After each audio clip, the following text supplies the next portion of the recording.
Ny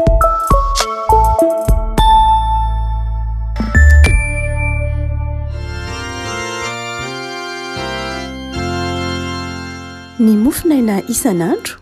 atolotry ny mpitandrina rakotina valina maoly.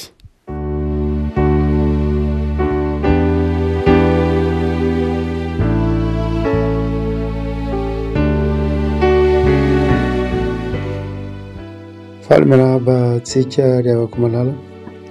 trarety alarobia fasivy amby roapolo ny volana oktobra ity ny mofinaina izay voalahatra ho antsika dia ny boky Isaia Mpaminany Isaia toko fahaenina amby enimpolo Isaia toko fahaenina amby enimpolo manomboka amin'ny andininy fahavalo amby folo ka hatramin'ny andininy fahaefatra amby roapolo. Isaia toko fahaenina amby enimpolo andininy fahavalo amby folo ka hatramin'ny fahaefatra amby roapolo vakintsika amin'ny anaran'i Jesosy. Fa izaho dia hamaly ny asany sy ny heviny, ho avy ny amorinan'ny jentilisa rehetra sy ny asany samihafa fiteny, dia ho avy ireo ka ahita ny voninahitro. Ary asiako famantarana eo aminy, ary izay afaka mandositra dia irahiko any amin'ny jentilisa, dia ho an'ny Tarsisy sy Pola ary Lidia izay manenjana tsipika, ary ho an'ny Tobala sy Javana dia ho any amin'ireo nosy lavitra izay tsy mbola nandre lazako. Nahita ny voninahitro ary hitondro ny voninahitro any amin'ny jentilisa izy, ary hitondra ny rahalanareo rehetra izy avy any amin'ny jentilisa rehetra ho fanatitra ho an'i Jehovah, mitaingo tsoavaly sy ao anaty kalesy ny filanjana, ary mitaingina ampondra sy rameva haingam-pandeha ho any amin'ny Jerosalema tendrombohitra masina ho Jehovah. Dia tahaka ny fitondran'ny zanak'Israely ny fanatitra hoanina ao anatin'ny vilia madio ho any amin'ny tranon'i Jehovah, ary avy amin'ireo aza no hakako ny mpisorona sy levita ho Jehovah. Fa tahaka ny lanitra vaovao sy tany vaovao izay ataoko no aharitra eo anatrehako i Jehovah, dia toy izany no aretan'ny taranak'ireo sy ny naranareo, ary isaky ny voalohambolana sy isan'ny sabata dia ho avy ny nofo rehetra iankohako eo anatrehako ho Jehovah, ary hivoaka izy ireny ka hijery ny fatin'ny olona izay efa niodina tamiko, fa ny kankany tsy ho faty ary ny afony tsy ho vonoina, ary ataony nofo rehetra ho fahavetavetana izy. Ray Masino manamasinana amin'ny fahamarinana ny teninao, ny fahamarinana. Amen. Andininy faharoa amby roapolo. Fa tahaka ny lanitra vaovao sy ny tany vaovao izay ataoko no aharitra eo anatrehako i Jehovah. Ry havana, tsy dia toetra voajanahary ao anatin'ny olona akory ny fitiavana zavatra vaovao na ny etaeta-piovana. Ny etaeta-piovana dia toetra soa izay ateraky ny fahatsiarovan-tenan'ny olona, ateraky ny fahatsapan'ny olona fa mila miova izy na mila miova ny zavatra manodidina azy. Io fiovana izay mitranga eo amin'ny fiainan'ny olona io, na etaeta-piovana mitranga eo amin'ny fiainan'ny olona io, dia raha hazavaina amin'ny lafiny ara-tsoatra masina dia ateraky ny asan'Andriamanitra. Amin'ny fomba fijery filozofika tsotra andavanandro dia hazavaina fa ny hoe ny etaeta-piovana dia ateraky ny fahazavan-tsaina na ny fahatakaran'ny olona ny zavatra manodidina azy, ateraky ny fisokafan'ny sain'ny olona ka misy zavatra ilainy sy iriny ka tiany ho tanterahina na tiany ho azo. Amin'ny lafiny ara-tsaina ihany zany, fa raha amin'ny lafiny ara-panahy dia ny etaeta-piovana ao anatin'ny olona dia asan'ny fanahin'Andriamanitra, asa tsara ataon'Andriamanitra na finiavana tsara ataon'Andriamanitra ao anatin'ny olona. Ny voalohany anefa amin'izany ataontsika hoe etaeta-piovana zany izay mahamaika ny olona matetika dia ny fanovana ny zavatra manodidina azy. Ny etaeta izay piovana ao anatin'ny olona dia mandrakariva ny etaetan'ny fiovan'ny zavatra manodidina azy na ny fiovan'ny trangan-javatra manodidina azy. hoy ro miteny frantsay hoe fiovan'ilay situation. Zany hoe ny etaeta-piovana ao anatintsika mandrakariva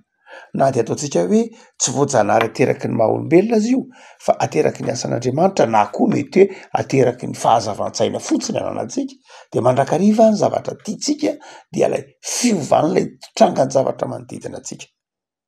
Asa tiatsika iovany manodidina atsika ny tontolo iainana, tiatsika iovany ny toetry ny olona manodidina atsika, tiatsika iovany ny zavaboary manodidina atsika. Zany hoe mandrakariva ny etaeta-piovana ao anatintsika de izao etaeta ny fiovany ny zavatra manodidina atsika na ny zavatra zay mety ho maniry atsika koa aza ny tiatsika iova. Misaotra masina nefany tsy de zay loatra ny voalohany. Ny voalohany misaotra masina tsy lay fiovan'ilay zavatra manodidina atsika ny voalohany fa ny fiovantsika. Ny fiovantsika no voalohany mialohan'ny fiovan'ny toe-javatra manodidina atsika. Ny fiovan'ny toe-javatra manodidina atsika de izao ateraky ny fiovantsika. Io mety ho fiovana toe-tsaina, fiovam-po, mety ho fiovana fomba fiasa avy amin'ny tenantsika mihitsy. Ny sarotra nefany raha toa ka mamaky ny saotra masina isika dia tsy lay fanovana lay toe-javatra manodidina atsika fa ny fiovantsika. Ny fiovan'ny tsirairay, ny fiovantsika ny sarotra noho ny manova ny toe-javatra manodidina atsika. Fantatsika rehetra ny andavanandro zany. Ny antony de izao ny fahotana tao anatitsika, ny fahotana zay nanimba atsika, ny fahotana zay tafiditra hatrany Edena raha mamaky ny Genesis 3:7 isika dia io fiovana tafiditra ao anatitsika io, io fahotana zay tafiditra tao anatitsika io de manjary mampahita na manakona ny fahotantsika ary mampahiratra ny masotsika kosa amin'ny fahotan'ny hafa. Zany hoe lay fahotana dia nahajambena ny masotsika na nanova ny fijerintsika ka mahatonga atsika mora mahita ny fahotan'ny hafa noho ny fahotantsika, mora mahita ny tsy mety ataon'ny hafa noho ny tsy mety ataontsika. Tsaroantsika tsara. Genesis 3:7 nanadina ny andra-lehilahy Andriamanitra na i Adama manao hoe fa nahoana moa no hohaninao ny hazo izay nandrarako tsy hohaninao. Raha ny tena marina, ilay lehilahy no nafaran'Andriamanitra fa tsy ilay vehivavy. Andriamanitra nanafatra andra-lehilahy fa tsy nanafatra andra-vehivavy ao amin'ny bokin'ny Genesis. Zany hoe nahafantarandra-vehivavy fa tsy azo hoanina ny hazo farana ny tsara sy ny ratsy, tsy Andriamanitra no nampahafantatra azy fa ny vadiny raha mamaky tsara amin'ny bokin'ny Genesis tsika. Raha lehilahy zany no nampahafantatra ny vadiny fa tsy azo hoanina ilay hazo farana ny tsara sy ny ratsy. Saingy zao rehefa nanadina, rehefa nohaniny ny olombelona ilay hazo farana ny tsara sy ny ratsy ny bokin'ny Genesis de zao lay vehivavy nihinana meloa de nihinana koa raha lehilahy avy eo. Ary rehefa nanadina Andriamanitra manao hoe fa nahoana no nohaninao ny hazo farana ny tsara sy ny ratsy, tsy tany amin'ny raha vehivavy izy ny nanontany satria raha lehilahy no nafarany fa tsy raha vehivavy. De zao avy hatrany de niala raha lehilahy manao hoe lay vady menao angena nampihinana e. Tsy zany te hihinanao azy fotsiny zao fa nampihinanana ny vadiny menao izy ny teny hoe tia hoano ka de nihinana. Ary dia izay toe-javatra zay no hitarafana ny fahotana hoe ny fahotana de mahajamba atsika ka manjary mahatonga atsika mora mahita ny tsy mety, mora mampivohitra ny tsy mety ataon'ny hafa ary manakona ny tsy mety ataontsika. Ny fahotana de mahatonga atsika tsy ho responsable, mahatonga atsika tsy ho tompona andraikitra mihitsy azy, mahatonga atsika olona mpiala andraikitra hatrany hatrany. Ary dia zay mahatonga ny hoe sarotra amin'ny olona ny manova ny tenany fa heverin'ny olona fa ny fiovana de ny fiovana ny toe-javatra manodidina azy ihany. Ny fiarahamonina zay nahatsapa fa ny fiovan'ny tsirairay ny zava-dehibe mialohan'ny fiovan'ny situation de zay ny tena niteraka fiovana. Ary izay ny tena fototry ny fiovana. Rehefa tsapatsika menakavy eo amin'ny fiainantsika fa ny fiovana na ny fanovanjavatra de manomboka amin'ny tsirairay ary ny tsirairay mitambatra no miteraka fiovan'ny trangan-javatra manodidina de misy ny antsoina hoe revolution na misy ny fiovam-penitra. eto ara dia asehon'ny tompo amin'ny boky ny Isaia mpaminany ity fa tena asan'Andriamanitra ny fiovana na ny fanavaozana. Asan'Andriamanitra manomboka amin'ny tsirairay. Nahoana moa hialan-draikitra nefa izany ny tsirairay manao ankasatrianga izany lizy asanao Andriamanitra dia miandry anao zany zahay. Raha mamaky tsara ity boky ny Isaia 9:20 ity isika dia mahita fa izao misy zavatra dingana maro samihafa ataon'Andriamanitra mba hisian'ny fiovan'ny tsirairay eo amin'ny fiainana, ary indraindray mafy izay zavatra mpandalovon'Andriamanitra eo amin'ny fiainan'ny tsirairay zay mba hananany fiovana.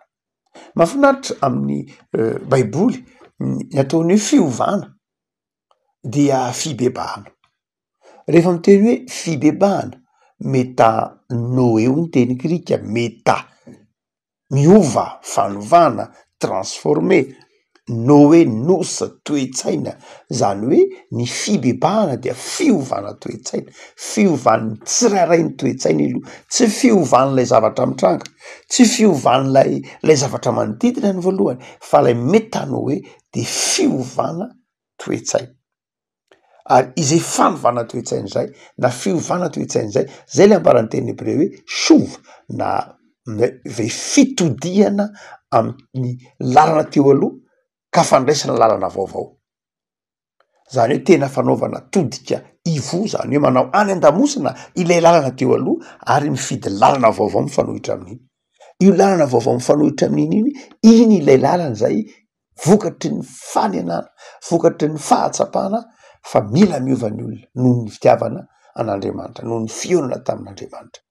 Afaka malala eto Isaia mpaminany dia miteny manao hoe tahaka ny lanitra vaovao sy tany vaovao zay ataoko. Zany hoe Andriamanitra tsy amin'io ihany afitantsika ao amin'ny Isaia toko fa 10:20, indro izaho mahalanitra vaovao sy tany vaovao ka dia tsy ho tsarovana intsony ny taloha na ombeo an-tsaina akory ary. Zany hoe tena Andriamanitra mihitsy no manao zava-baovao. Asan'Andriamanitra ny fanaovana zava-baovao. Inona ary no fanalahidiny zany ataontsika hoe zava-baovao zany eo amin'ny fiainantsika. Ho an'izay olona manana hetaheta ka tia hanana zava-baovao, te hiaina zava-baovao. Inona no ambaran'ny Soratra Masina?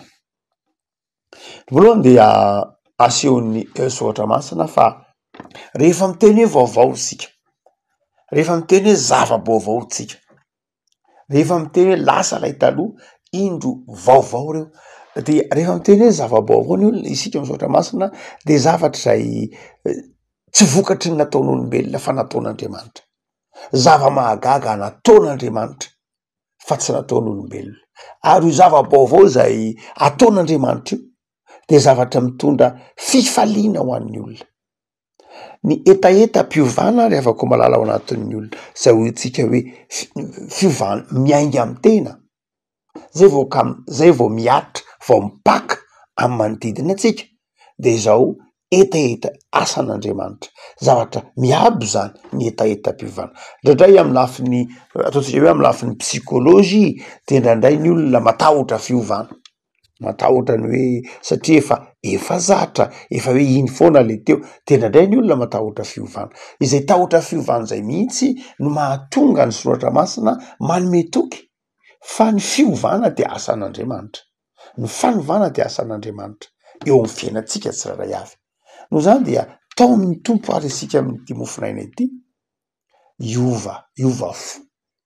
saina, iova fomba fijery amin'ny atao andavanandro, ka tsy miainga amin'ny fifanomezan-tsiny, na miainga amin'ny fitsikirana ny hafa, na miainga amin'ny fiheveran-tena ho zavatra na fiheveran-tena ho mahavita samirery, fa mitaona ny olona heritreritra ny fiavaozana ao amin'Andriamanitra. Afaka hotsika manao hoe inona ny fanalahidy ny fiovana ao anatintsika, dia ny fanalahidy izao ny faneken'ny olona ho tarihin'Andriamanitra. Tsy manaiky ho tarihin'Andriamanitra ny olona rehefa manova zavatra fa heverin'ny olona fa ny ampony ny fahazavan-tsainy ny farany hitan-tsainy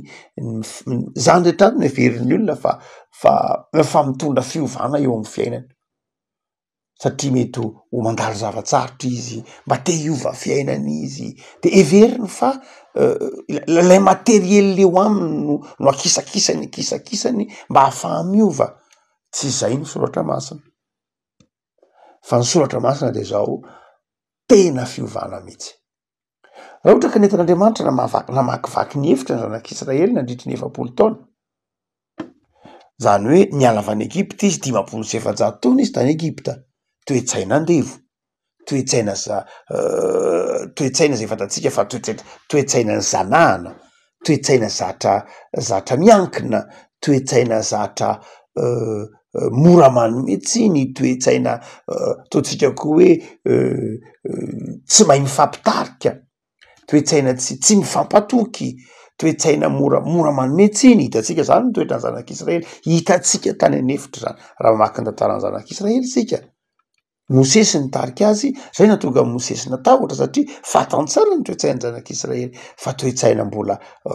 toe-tsain'olona vao zanaka toe-tsain'olona mbola tao anatin'ny fanandevozana toe-tsainy mbola ory hafamanana ka ny teny tamin'ny Mosesy manao iza moa ianao no hitarika anay fa nahoana ianao no hitarika anay ianao no iza ary zay natonga Mosesy ny teny manao za tsy hitarika anareo mihitsy za Andriamanitra aza saina mitarika an'ireo olona mafy atoko ireo satria fantatro ny toe-tsain'ireo efa namono olona mihitsy noho ireo hoy Mosesy zay nazo lazana azy satria Mosesy namono ilay miaramilan'ny Egiptianina ary dia ny jiosy namany Mosesy ihany mbola nanenjika amin'ny Mosesy aty aoriana hoe ianao ve no mitarika anay entinao aty anefitra zahay sy ny sisa rehetra Mosesy nomeny zanak'Israely tsy ny mafy Mosesy ary niodina tamin'ny Mosesy mihitsy ary izy manao hoe impiry akory tsy nisy fikomina haitsika tsara tantarandriakana ao amin'ny bokin'ny Eksodosy